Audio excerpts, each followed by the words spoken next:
If you spend hours every single week trying to make social media content and in the end it doesn't even sound like you, it doesn't mean that you're bad at creating the content. It just means you're probably using the wrong systems. I remember sitting down to work on social media one week with the Facebook Manager open, Instagram was open, Canva was open, and an hour went by and I still hadn't posted anything. I'd start scrolling Instagram and TikTok, and instead of feeling creative, I felt uninspired and would begin asking myself questions like, was I really cut out to do this? And I thought things like ChatGPT were helping me. I'd put in a prompt, get a result, and move on. But in reality, it really wasn't. It didn't really sound like us. It didn't sound like anything that I would have made.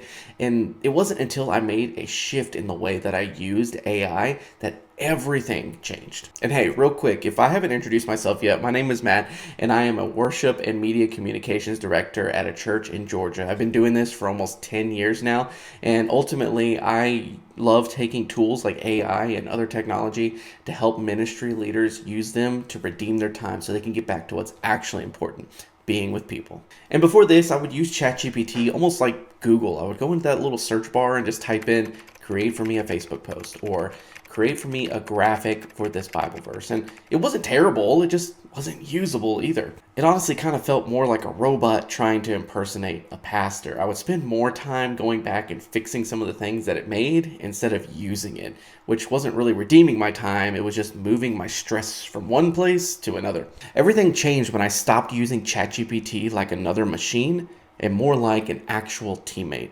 This shift changed everything. Here's what it looks like in real life. Every single Monday, I would spend 2 to 3 hours creating new social media content for our church.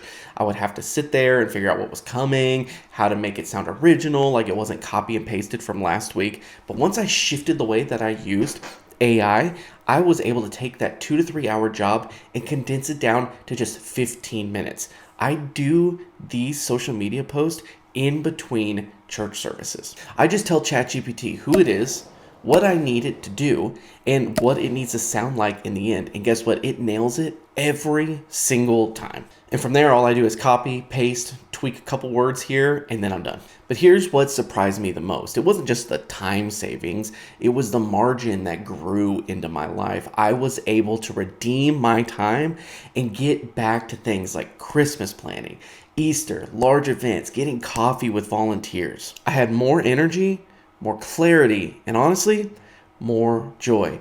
AI didn't take ministry away from me. It allowed me to get back to doing ministry. The reason it works so well is this who, what, how framework that I designed myself. And I actually have a full training on it that I'm going to link at the end of this video. But just know, this framework allowed our content to sound less like a robot and more like us. And hey, if you're wanting to learn how to use AI in your ministry today, but don't know where to start, I actually created a free resource for you called Redeem Your Time. It's a free ebook that you can grab by just clicking the link in the description below. It has 3 simple prompts that you can use today that will immediately give you some time back and show you how easy it actually is to use AI in your day-to-day ministry. Listen, if you're just trying to catch your breath, if you're trying to find more peace and less panic, just know that you're in the right place. You're asking the right questions.